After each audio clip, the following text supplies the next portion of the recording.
Hello and welcome to Hook Legends. I'm your host, Henry Cummings. Thanks for watching this video. Now, some of you, or most of you, probably are returning because you saw the part 1 video of Thunderstorm Feeding Frenzy, where we loaded the boat with crappie. We caught so many fish on that fishing trip, we just couldn't do one video. So I broke it up into part 2, and this is part 2 of that video. Now, there may be some of you that found this video recently and you didn't know there was a part 1. We have a lot of videos where we're catching lots and lots of crappie, and we're doing how-to tips. So if you're new and you haven't subscribed and you like these videos, please reach up right now and click the subscribe button. Also click the notification bell so you will be notified when future videos are released. And also make sure you click the like button. So now, let's go a little bit further. So I have some good news and I have some bad news.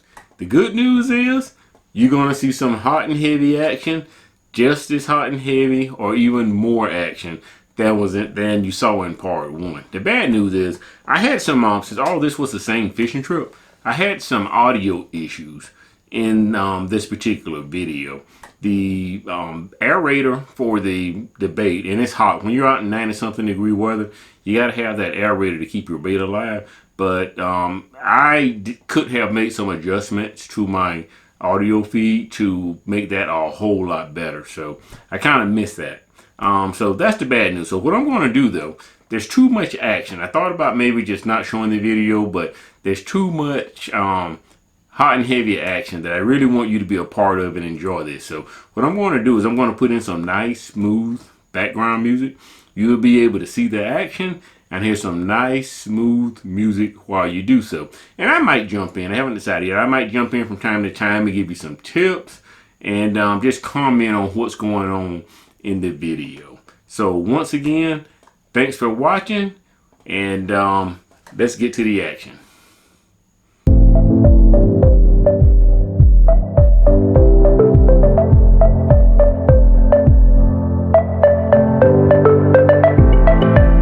Okay, we had a Hook Legends double, and what a Hook Legends double is when you have at least two fishermen in the boat, and both fishermen catch a fish at exactly the same time.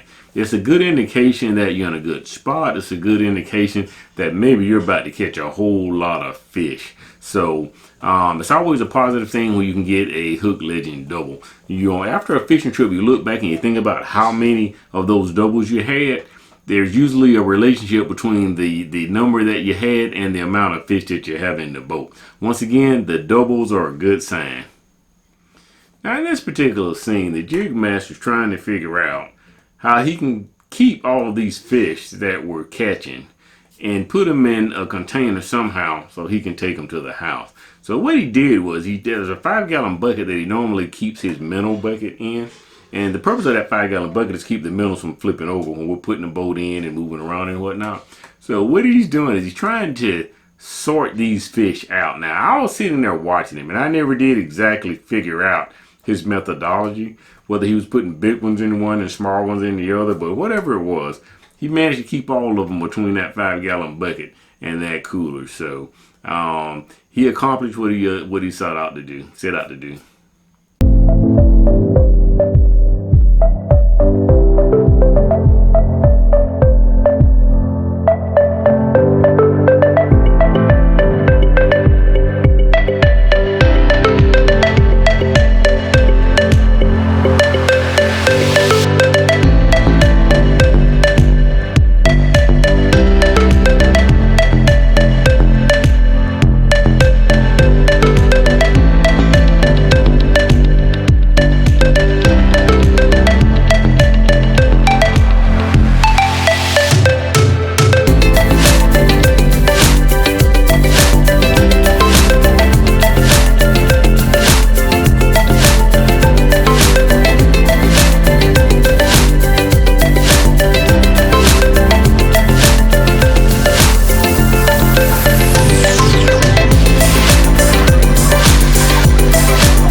I'm surprised that in the last video, no one pointed out the fact that, I can't remember the minute marker in the video, but I got slapped sideways by a crappie. I was up taking, and I like to try to take special, when I have a nice fish, I like to try to get it in a certain position and do a high quality photo of it for my cover photo for the YouTube video.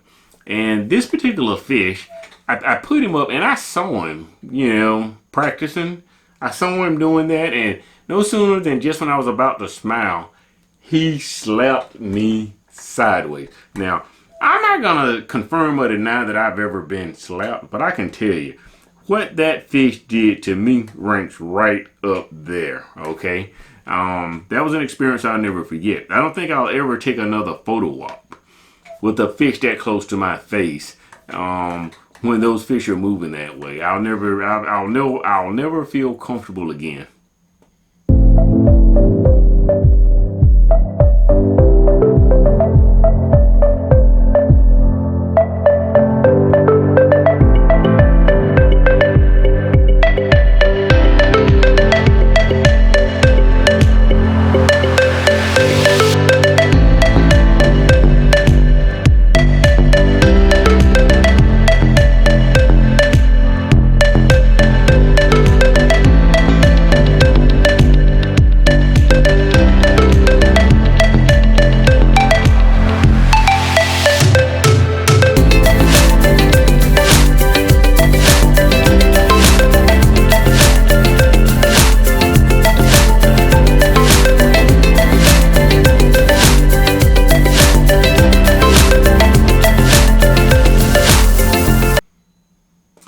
Now, here in this particular scene, you know, sometimes I wonder if fishing should be considered a contact sport.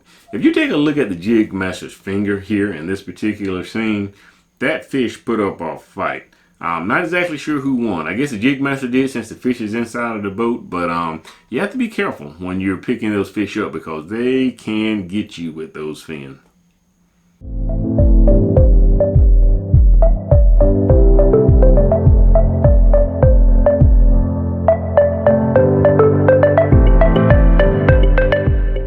You know, sitting out on this lake and catching the fish at the frequency we're catching these fish today, it really reminds me of the good old times I had with my dad when we would get up at sunrise and we would stay until sundown, and we would pretty much fish all day. And in this particular lake, my dad and I, we would go out and have many successful days just like this one.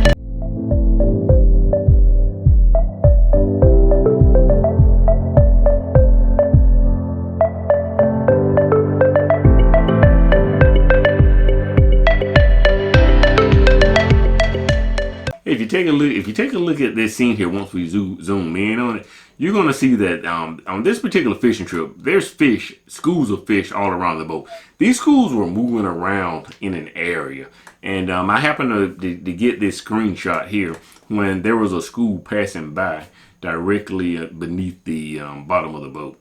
You'll also notice that the water temperature was about 89 degrees. So, you know, there's a couple of things I like to say. You know, one thing, and one of them is a motto. You'll hear me say it sometime when I'm catching fish, and maybe you didn't know what I meant by it, but I say they don't have hands. They don't have hands. What I mean by that is, you know, fish don't have hands. Sometimes they'll come up and they'll bite your bait. If crappie like to kind of feed up, right? They'll come up, they bite your bait, and they go down. Certain times of the year, and in the summer, sometimes they're feeding. They're actually lying directly on the bottom. If they're lying on the bottom, you put a minnow there and they bite it. Maybe they can't go down any deeper. So I don't necessarily sit there and wait for my barber to disappear under the water. I don't even wait for it to move around a whole lot, because my motto is a fish does not have hands. If my barber moves one way or the other, I know the fish doesn't have hands. He has to have it in his mouth. So I'll set the hook. If a fish is going to eat my minnow and take him off the hook, and they will take him off the hook. If they're going to do that, I'm going to go down swinging. So I believe in pulling my pole, snatching my rod, doing whatever it is. I want to have a puncher's chance of setting the hook in that fish. Oh, and I forgot to talk about the fishing poles. The 15-foot fishing poles, those are just Walmart fishing poles also. Now, due to what's been going on now with the pandemic and everything, these rods, I'm having poles, 15-foot poles. I'm having a harder time locating these poles. I've looked on the internet. I've been into Walmarts. I don't know what's happening to the supply chain. I don't know if they're being manufactured anymore, but I catch a lot of fish on those poles. I think there's something about when the wind is blowing and there's that ripple on the water, and you have that fixed bobber on a pole. I think it's actually making your bait, the bait actually, even though it's down here, it's in sync with what the bobber up on top of the waves are doing. I think it gives it a whole lot more action. So I have a lot of confidence in fishing poles, and I catch a lot of fish using those fishing poles. Now, we're using some pretty, I won't say light tackle, because I mean the tackle is getting the job done for this kind of fishing, but you know, fishing does not have to be very expensive at all. The rod in this particular video is less than 12 bucks. It's a Walmart Durango. I believe it's made by Shakespeare. I've never broken one of them. I've used them for years. It's a two-piece rod. And I've used these rods for years without any issues. And I normally attach a Shimano spinning reel to it. Those reels also are less than like 14 bucks. So you can really get into crappie fishing without spending a whole lot of money and be just fine. You don't necessarily have to go out and buy a $40 or $50 rod and some expensive reel. Not for crappie fishing, at least not for slip bobber fishing. Now, when I'm using a jig, I like a rod that's a little bit more sensitive. I also like a rod that's short and light. For me, the lighter the rod is, the more cast I'm going to actually end up casting during the day. If you have a heavy rod and that rod's wearing you out, you're going to tend not to make as many casts. And when you're crappie fishing, more casts is probably going to turn into more fish for you. Now, most of these fish we caught in this video, we caught using minnows. The jig master did make a few casts with jigs and was very successful. One of the things you want to note when you're minnow fishing, using live bait minnows for crappie, and that is the variety or the species of crappie that you're fishing for. You know, it's my understanding, and I know there's probably some exceptions here and there, but for the most part, I never catch crappie on I never catch black crappie on a dead minnow. Now, I've heard that the white crappie will actually eat a dead minnow, but the black crappie will not touch a dead minnow. Now, there might be certain areas and conditions where that's not the case, but it's been my experience, a dead minnow, you're just going to get yourself a catfish. Maybe if you get some action to it, a bass. But black crappie usually like live minnow, so it's very, very important for you to do whatever you need to do to keep those minnows alive. A good aeration system will help you in doing that. You also want to control the temperature. I won't get too deep into that now because I'm going to do a separate video on how to keep your bait alive and some bait techniques for making them last longer once you actually make it out to the lake.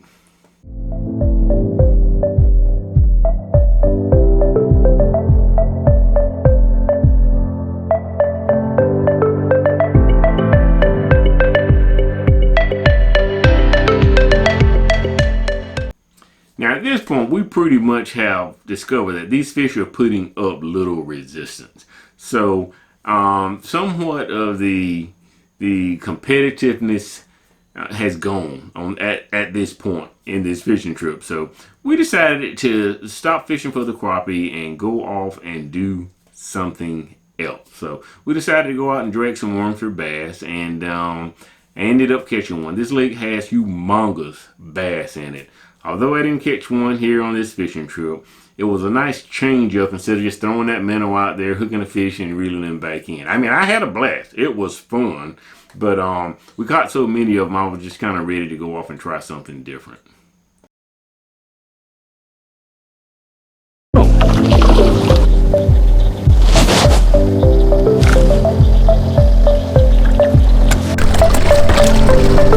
Alright, we got a nice nice one here. One nice crappie to go in the cooler.